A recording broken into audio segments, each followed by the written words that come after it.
Jusqu'à 9h, Good Morning Business. À 7h46, c'est un homme en colère. On vient de parler avec lui pendant 2 minutes dans la publicité. C'est Éric Merz, président de la Fédération nationale de l'habillement. Éric Merz, vous représentez notamment le commerce indépendant, notamment évidemment dans le textile, mais c'est beaucoup de gens. C'est 100 000 actifs, 34 000 entreprises et 12 milliards d'euros de chiffre d'affaires. Or, vous nous disiez, on va évidemment en parler ensemble là maintenant, la situation devient absolument critique pour nous, parce que d'abord les soldes ne marchent pas très bien, on est à moins 25% par rapport à l'an dernier, que les stocks s'accumulent, ça représente quoi, 50% du chiffre d'affaires qui est stocké. C'est ça. En moyenne, on a 50% de stock à financer par rapport à notre chiffre d'affaires. Il faut bien comprendre, on est dans une situation qui est compliquée. On a perdu 30% de notre chiffre d'affaires en 2020.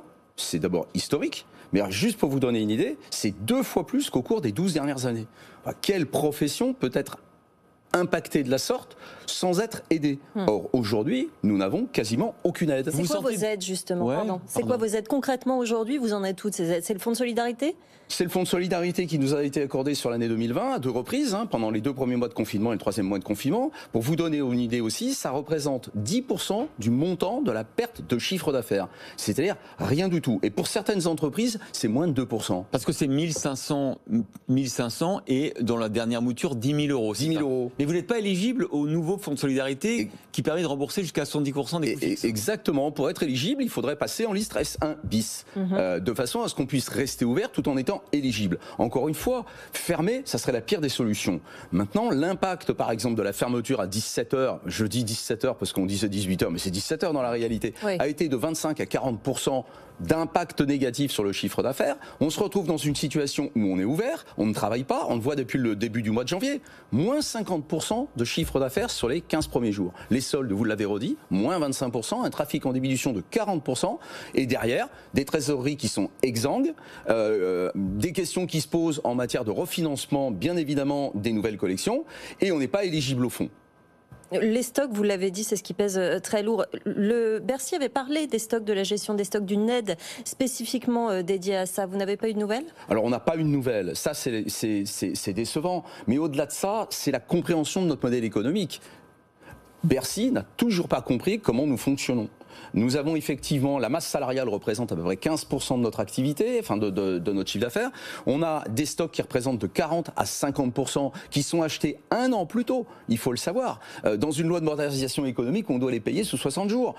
Tous ces phénomènes-là ont été expliqués à Bercy et ils ne comprennent toujours pas notre modèle économique. On en est à un point où moi je me pose la question, est-ce que nos activités aujourd'hui, du textile, de l'habillement et des boutiques de mode indépendantes, est-ce que cette activité, elle est à ce point non essentielle qu'on puisse nous ignorer? Oui, mais parfois vous êtes entendu, par exemple les soldes, vous en parlez, et vous étiez pour le retard au 20 janvier. Finalement, c'est quelque chose qui pour vous n'a pas été efficace. Là, vous avez été entendu, par exemple. Vous avez raison, on a été entendu cet été et le bénéfice était probant. Là, on a été entendu, sauf qu'effectivement, on a pris cette décision, enfin le gouvernement a pris cette décision dans un contexte bien particulier, au mois de novembre, où on nous annonçait une pandémie sous contrôle. Ça n'a pas été le cas. Et la situation s'est considérablement dégradé. Le mois de décembre n'a pas été bon, on a eu l'impact du Black Friday, on a eu des ventes privées qui ont démarré dès le 19 décembre. On se retrouve avec un mois de décembre qui globalement fait entre, on va dire, 10% de progression, mais sur un mois comparable à l'année dernière qui était entre moins 8 et moins 20. Vous voyez ? Que vous dit le gouvernement? Parce que je crois que vous avez un rendez-vous tous les lundis, non, avec le gouvernement? Alors en principe, on avait des rendez-vous tous les lundis avec une cellule de continuité économique. Écoutez, c'est une bonne question parce que moi, ça fait 6 semaines, ou 8 semaines, je crois, que j'ai plus aucune nouvelle. Ah bon? Donc, non seulement c'est inquiétant, mais quand on communique avec Bercy, on a des réponses. Ceci étant, elles ne sont pas suivies des faits. Il faut être clair. Moi, je n'ai pas rencontré aujourd'hui Alain Griset ou son conseiller au commerce depuis pratiquement 8 semaines. Est-ce qu'il faut agir sur les loyers ? Oui, il faudra agir sur les loyers. Aujourd'hui, il y a des dispositifs qui ont été mis en place. C'est une bonne solution. Ceci étant, c'est une bombe à retardement, cette histoire. Il va falloir à un moment donné se poser la question de ce qu'on appelle les critères de commercialité des locaux commerciaux. Mais ça, c'est quelque chose qui viendra dans un deuxième temps. On voit beaucoup dans les rues maintenant de bails à céder sur les vitrines. Vous estimez à combien le risque de fermeture de magasins parmi vos adhérents? Aujourd'hui, on estime qu'à minima, on sera à peu près sur 30% de cessation d'activité. 30%? Mais c'est énorme. C'est énorme, oui.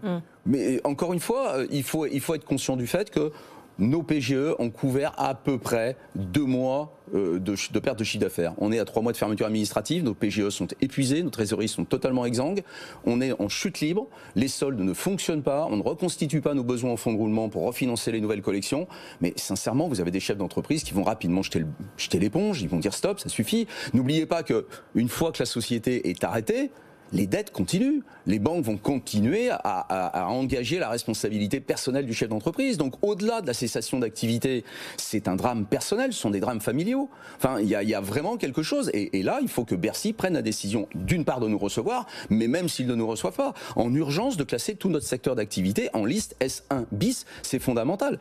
Également, j'insiste, les gens qui étaient déjà en S1 bis, de les passer en S1. Je pense aux zones balnéaires, je pense aux villes de montagne qui sont dans une situation catastrophique. Bah écoutez, beaucoup de membres du gouvernement sont à l'écoute sur BFM Business. J'espère que vous aurez dans les minutes qui viennent des appels et des réponses à vos mails. Merci Éric Merz, président de la Fédération nationale de l'habillement, d'avoir été sur ce plateau ce matin.